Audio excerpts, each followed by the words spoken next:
My name is Nadia Sharice. My love is like a big pot of gumbo. The last time I liked someone, I fell in love with them. I fell very deeply for them. To be honest with you, my most recent connection was with a woman. I know, drops mic, right? Hello world, what's up? It's your girl Nallah B here, and I want to welcome you to my podcast called Human Like That. Listen, it's been a long time coming, but I'm very glad that you're here, tuning in. Welcome in. If you're driving, be safe. If you're chilling, maybe grab a snack, or better yet, grab a journal, because our episode is going to dive deep into some reflection, and I'm very excited about it. So this is my first official episode where we will be getting into stories and perspectives and insights from different people out in the community, different humans out in the community. And I really want to encourage you, before we get started, to go and listen to my first upload. It gives you a bit of background into how I even thought to go ahead and start this podcast, why I started the podcast and all that good stuff. So go ahead and check that out, subscribe, all that jazz. Like I said, if you can, grab a journal. If you're someone who uses your notes app, because I do, go ahead and open it up, because like I said, we're going to dive deep into reflection, which is what this whole podcast is about, okay? So this is a place where we explore a piece of the human experience. We're going to unpack it through different perspectives in the community. So it's almost like a journalist style podcast, because I do love to ask the questions, and I also really like to listen, and I really like to learn. So I'm just combining all three of them together. It's almost like a journalist and a therapist had a baby. Boom. This episode, we are going to be diving into burnout, okay? Specifically dating burnout. Let me tell you where I even got this idea from. So my last dating experience it ended around my birthday, actually, in October. I was feeling tired and disappointed and sad. When you are putting yourself out there and when you are being receptive to the potentiality of meeting someone, and you're doing it for a certain amount of time and it's not resulting in the way that you want to, you can end up feeling burnt out and tired. You really, really can, and it can be discouraging sometimes. Because I was feeling discouraged, I ended up taking a step back, okay? I ended up taking a step back because I was like, I don't want to keep going out there and not meeting my person. I know I can't necessarily control that exactly, because it has a lot to do with luck and timing and, just all that jazz that you're not in control of. But at least I can be in control of my mindset, as I go about this thing. So I began to ask myself some reflection questions, some self-study as to how I'm even where I'm at right now and what I'm going to do about it. After I went through the emotional journey of feeling sad and disappointed and all that stuff, I came through it and out of it with a level of vigor and vitality and curiosity. And if you've been there in that burnout place from dating, then you already know it makes you not want to put yourself out there again. It makes you want to say no to a date. It makes you want to get off all the apps, which I'm no longer on, because that in itself was like its own journey. So I no longer do the dating apps, but it makes you just want to be like, F it all, right? Like, I'm done. I don't want to do this anymore. And because I found myself in that space, I was like, well, damn, maybe I really do need to press pause on that thing. Maybe I really do need to slow down, because I do go for breaks and I pause and I reflect, and I have stretches of time where I just don't go on dates. But, this one is more recent. I actually ended up telling one of my friends about what happened, and he asked me, how do you keep going out there? How do you keep your heart open? How do you stay open, to dating? How do you stay positive? X, Y, Z, and the third. And I told him that I do take the time to tend to myself, and I also remain connected to the purpose of why I'm doing it in the first place, which is the reason why we're doing this episode here today. Which is why I was like, get you a journal, because I want you to come for the storytelling, but I want you to stay for the reflection. In my own centering of why I do what I do with dating, I really had to get down to the basics of, how do I even know when I'm romantically attracted to someone? What makes someone romantically attracted to me? Because I'm not gonna lie, my last experience, yes, I was, excited, but I'm not gonna lie, honey. When I stepped back, I realized, oh my gosh, like, I don't even see myself with this person. I don't even see us meshing together. Now, would I have known that off rip when, like, he looked at me and I looked at him? No, that's the whole point, right? You get to know someone, you find them attractive, and you get to know someone, and blah, blah, blah, so you get that sense of clarity. Okay, well, what had me wanting to be in a relationship with him?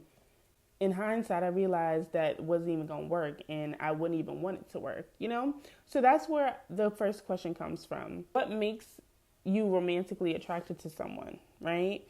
And then we'll get into the other questions later. But I wanted to share something interesting that I came across, and it is a little bit of a statistic. Nearly 8 in 10 dating app users report feeling some level of emotional, mental, or physical exhaustion from that experience. Now, that is just online dating, honey. Yes, I know that is like a large portion of how people are dating nowadays. Like I told you, I'm no longer in that. I've opted out. Who knows? Another season of my life, I may want to opt in, but it's been a no for this year. I think that says a lot. We put ourselves out there, we go and we try. And I really think that the more that we try to get into a relationship, I think the easier it is to lose sight of why we're doing it in the first place. I want to hear from people. I want to hear from the humans of the community about their own experiences. We're going to start with Elvin, and we're going to hear how he knows when he's romantically attracted to someone. So here is my answer on the question. How do you know when you are romantically attracted to someone? I've actually asked other people because I was like, that's a good ass question. I've gotten mixed reviews, right? There are some people who are like, well, I feel like there has to be a physical attraction piece. I've heard some people saying like, no, you don't have to have that. You can grow into that. So first example would be when I was in the military and I had seen this guy a couple times. Like obviously we're in the same unit, so very close contact. We had even hung out before with like my mutual friends. Typically you're very close in contact with people, so a lot of y'all are usually mutual friends and whatnot. It wasn't until one day that we were going to a movie in a car's like probably 5 of us, 3 in the back, 2 in the front, and we're talking about the movie and how we're excited, whatever. And I was like, I don't remember the last time I've been to a movie, and it was like, why not? You don't go to the movies? And I was like, no, I don't really have anybody to go with, like, And he was like, I'll go to the movies with you. And I was like, really? He was like, yeah, you ain't never asked me. And I was like, I didn't think to ask you, whatever, right? Before I knew it, like, we were in a relationship of sorts, hanging out, going on dates, doing all the things that you do in a relationship. I just think back to how, like, prior to that moment in that car, I never really saw him. Never thought of him as being attractive. I never really had any passing thoughts of him other than he was just another soldier in my unit. I want to say for me, like when it comes to romanticizing about someone, I think it has to do with me feeling seen, me feeling heard, viewed, and maybe even valued. I don't know, because I never had somebody who I was trying to pursue that I wasn't physically attracted to or hadn't grown into that. There are people I've seen that I'm like, no. And unfortunately, I probably don't give them the time of day. So I wonder if there was someone who was like that, who I got to know a deeper level, maybe. I don't know. Because I guess you can also say the same thing for like friends, right? Like that's how friends usually end up connecting and getting to know each other. So I think Elvin poses some interesting questions for us here. So one, the question is, Have you ever found yourself attracted to someone that you initially didn't even notice? And then also, could you see yourself dating someone who isn't physically your type? I've been in both positions before where I found my attention caught by someone by surprise, and I've also felt myself attracted to someone who wasn't really physically my type. I definitely remember being caught off guard because they weren't, one, physically my type, nor my preferred gender. And so that was a surprise in and of itself, where I was like, whoa, what are these things that I'm feeling? I think it's just so interesting how we have many different ways of feeling attracted to someone. You know, yes, of course, there's the physical, like, or aesthetic. Then there's like the sexual. Then there's the romantic, which is why I pose those questions with the word romantic in them. There's the intellectual. There's the emotional. There's so many different ways that a person's energy, a person's being could draw us in. I think that's really cool. I think that's one of the coolest things about human connection. Now I want to explore how we show up as lovers. My friend over here asked me, how do I remain open after disappointment in dating? But I want to know for myself, girl, how do you stay open? How do you remain hopeful? Why is your heart set up this way? Because I don't think I'm totally jaded. I really don't think I am. I do have a little bit of like, you know, anxiety, and I do have the tendency to overthink in some dynamics more than others. But I would say generally I'm pretty committed to the process and open and a student of love. And so it really had me reflecting, like, what kind of lover am I and how did I even become this type of way? Both the ups and the downs, both what I find beautiful and what I find ugly in my lover identity. How do I show that love? How did I learn to offer it? So those are the questions that I began to ask myself. And those are the questions that I'm asking you. And that's also the questions that I ask my contributors, my guests. So out of all the responses, the one that stood out the most to me was from a young lady who goes by the name Haley. And the reason why it stood out the most to me is because, first of all, it's super relatable to me, and I know it will be to others. But also, it has this bittersweet tone to it. Bitter because of the hurt that comes from it, yet sweet because there's so much learning that comes with it. So let's hear from her, and then of course we'll unpack it later. The ways that I show up in love, I had to learn through reconfiguring and redefining what love meant for myself, because I recognized that I had a tendency to want to hold space. I wanted to fix, I wanted to heal, and I had to reckon with, why was there such a propensity for me to want to heal and fix when on the same side of the token, the person was hurting me and wasn't allowing me to feel healed, and I wasn't feeling safe. And so I recognized in kind of the love that I would give, you know, I learned to love that way because it was rooted in safety for myself, right? Like, I learned to be the safe space for others and hold space for others because that was not freely given for me. And over time, you know, especially these last 3 or 4 years, I've learned that these are things that are inherently, you know, related and attached to the deepest wounds that I carry. And my inner child needed a lot of love and affection. And in being able to connect with her, rekindle with her, let her guide a lot of the views that have developed for myself today, I recognize that I am, you know, a safe person. In my essence, I am safe. And while I maybe learned to do that, it still is who I am. And so, you know, I think about why I learned to do that. and how I was able to transmute the why into a very powerful, alchemy for myself in love today. And, so love being a safe space, love being held, love being seen and witnessed is because I was able to go back and provide all those things for myself in my state of becoming.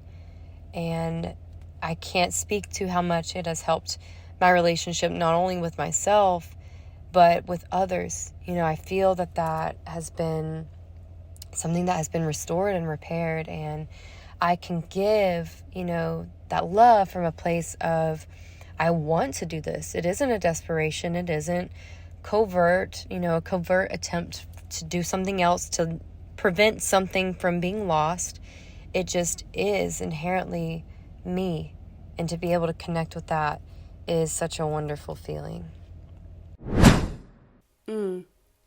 I just want to thank Haley for that deep wisdom, that deep, insightful wisdom that she has just offered us today, because I know it's touched me. I know it has touched one of you, because that was just some human universal truth. People always say that relationships serve as a mirror to our own inner worlds, that they reflect back the blind spots we cannot see and help us identify what we need on a deeper level. And that's exactly what Haley reminded me of. Because I really think that there comes a point in everyone's journey of learning how to love and give that love, that we recognize that our pursuit of being loved became precedent. I want to be in a relationship and I want to be connected, and I'm learning, how I can be a good partner. But at some point, it turns into how do I get the love? How can I be loved? And I will say, I think it's amazing how, as human beings, the way that we're so skillful is that we will create the conditions that we want for ourselves through another. And then eventually the journey will lead us back to giving it to ourselves. That's crazy. That's really something. If you think about it, there's a particular way that I want to be treated. And so, as the golden rule says, treat others the way you want to be treated. Do unto others the way you want to be done to yourself. So I learn it, I master it, and I'm out here giving it. And on that journey, it eventually takes me back home to myself. Now it's my turn to receive. Now it's my turn to give it to myself. And what a way to be matured in love. What a way to evolve in love and learning how to give it to ourselves. That's so deep. So my question for you is, what is something on your journey that you've learned to give yourself? And how are you going to give it to yourself this season? One of the questions I offered to my guests was, what are some common denominators that you notice in those that you are romantically attracted to? Listening to all the different responses, I definitely noticed a little theme brewing. And that theme that kept coming up was vulnerability. Vulnerabilities. It could be because of my age. I'm 45 years old and I have experienced relationships, both positive and negative. And so at my age, I want to know what you're not telling people. I want to know what you're not willing to show. I want to know what's your vulnerability. So for one, I can respect it. But then two, I also know that you're willing to share. You're willing to open up. Some people are typically closed off. But obviously, if you like the person, you want to be a lot more open and show them who you really are. So, you kind of break down the walls and you allow them to see that, to see that side of you. Vulnerability is a key indicator of both attraction and attractiveness. So I find this person attractive because of their vulnerability, or I find myself attracted to them in a romantic way because they can be vulnerable and they're willing to be vulnerable. And I also know that I am in a sense of attraction because I'm willing to be vulnerable. I'm willing to open up. So it's on both ends. And I think that's really cool. I actually want to hear from Nadia. Let's hear from Nadia because she's going to give us some really good insight on how important active listening is, both giving it and receiving it. And if that isn't part of the recipe for vulnerability and building deeper connection, then I don't know what is. So let's get into it. I think my ability to listen intensively, right, very, very, very sharply, is really a love language that I slept on for a lot of years. Like I am now just accepting how wonderful that gift is, for real, for real. Like I'm just now understanding like people need to be and crave to be understood.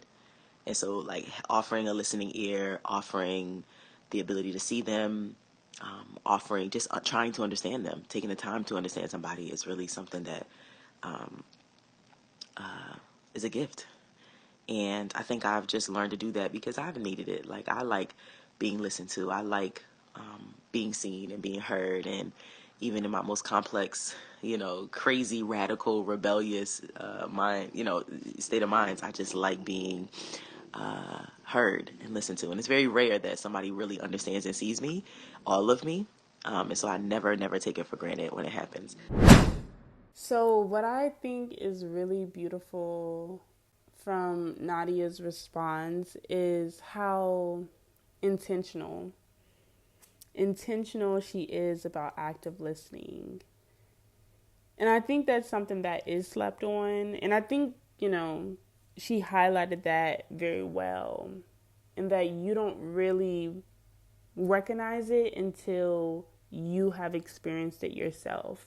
As a lover, to be so intentional, about taking in your partner's world or your potential partner's world, just having that skill in general, I think is something so beautiful, and it's so delicate and precious, and it's something that could be easily overlooked, especially in today's society where gestures are seen as the highest value. What kind of gestures can you show me? Which I think a lot of us would consider to be romantic, right? Oh, it's so romantic. He flew me on a helicopter and took me to dinner. It's so romantic. He got a hotel and he decked it out with all these roses, all these things. And, that's great, baby. Sign me up, right? Like, hello, I'll get on a helicopter. I might be scared, but like, let's do it. Now, I don't mean to talk about gestures as if they aren't valuable, because they are valuable. I just think that in today's day and age specifically, a lot of us, more people are getting caught up in the look of it all rather than the feel and the substance of it all. And I think gestures are valuable. Like I said, I would love to receive roses. I love handwritten notes. I love things that are special, that make me feel special. And I think that in order to even do something special, you really have to be paying attention to the person that you're interested in. And you do that, you learn whatever they're interested in by actively listening. So it goes back to that. And I think it also goes back to the saying, all that glitters isn't gold. So it could be that, people look like they're in this deeply loving romantic relationship because they offer each other such grand gestures, but privately, no one's actively listening, like, at all. And that in and of itself is a problem. But we're not here to talk about that. But it does lead me to ask you all the question, what do you find romantic? And how would you define romance? For me, I would say that romance is about curating an experience that makes someone feel celebrated, seen, and loved. And to my point earlier, I don't think that those major gestures are the only way that we can make that feel possible or true. I mean, think about it. Even with the relationship with you have with yourself, are you romantic towards yourself? And if so, what ways do you romance yourself? That's a good question, huh? Let's get into that. Just kidding. I didn't ask my contributors that question. But I would love to hear from you. You know, if I don't know if there's like a comment section on Spotify and stuff, but either way, I would love to hear from you. So I'll share my email in the description box. Maybe you can send me a little message or whatever. Anyways, the intentionality of how we can make another feel celebrated, seen, and loved. That, my friends, is what I would call romantic. So that brings us to the very end of the first official episode of Human Like That. We did it, Joe. Oh my goodness, y'all. I'm so grateful. I just want to say shout out to all those that took the time out of their precious day to respond to my reflection questions. Thank you for your contributions. And thank you for sharing your stories and your insights. For the listeners, I hope that you gain something from this, and I hope that it sparks you to keep the conversation going. I hope that you wrote something down in your journal, in fact, and hopefully you can contribute to one of the episodes in the future. You can find this podcast on Spotify. You'll find it soon on Apple Music, or Apple Podcasts rather, and then I also will begin to upload on youtube.com. But until then, don't log off yet. Soak up these wise nuggets from all of the guests that I reached out to. It may be exactly what you need to hear. Until next time, au revoir. Peace out. I'll talk to you later. I'm a firm believer that actions speak louder than words. You know, people could tell you all day, like, oh, yeah, I'm going to hang out with you, or yeah, I'm going to do this, or we're going to do that, or, you know, how I feel, whatever, blah, blah, blah. But if they show you differently, then, you know, it's just like the saying, like, it walks like a duck, quacks like a duck, it's a duck. You know what I mean? Like, you can't ignore the signs, like, if somebody's showing you who they really are. I have been in relationships. I also have been in a fly-by-night marriage, which ended in annulment within weeks. You know, I have been in those places where I had to learn that love is not a coping mechanism. Love is a choice. Love is a consciousness, and love is a connection to a type of consciousness that reduces harm to the self and to others. You know, love is something that can be not just transformative and transmutable, but love is something that you experience for yourself, and it teaches you a lot about not just who you are, but how you relate to other people. Everything doesn't have to be so robotic and structured, and like, first we need to do this, and then we need to go on a date, and then we need to date for 3 months, and then we can't be intimate until 90 days after, and then we need to think about children and joint bank account and then marriage and then kids. Like, it doesn't have to be so routine. It could be spontaneous, and you could fall and be silly and all the things. I've learned that the kind of love you seek and the kind of love you give are mirrors. Like, they're just mirrors. Nothing's wrong with you. No, you're not out of place. No, we don't have to fix you. You don't have to fix yourself. But you do have to learn to pivot. That's been a big word for me this year. You do have to learn how to pivot your perspective, pivot your lifestyle, pivot when life happens and when things change, because they are destined to change. And in that process, you have to remember that it's not the person that you should be upset with when they do expose whatever God wants them to expose, so you can pivot. It's really all about, and that's all life is about. And I'm learning this. I'm 29 years old, I'm young, but I got a daughter, and I get, life has been lifing. But guess what? People that are in your lives and they're showing you maybe some negative things, maybe some things that you don't like and that's uncomfortable, but it's just a mirror so you can be a better you. So when you show up fully as yourself, that's what we're all trying to do. Show up fully for ourselves. Show up fully for ourselves. Show up fully for ourselves. When we do that, it opens up energetically. We like to talk about energy. It opens the energetic portal for you to be able to make the right connections that can reflect right back to you, that come into your life, that help you change, that help you grow, that compliment you. That's what happens energetically when you do your part. And so I wish you well. I wish you love. I wish you peace. I wish you happiness. I wish you joy. We'll talk soon. Love you, Nallah, girl.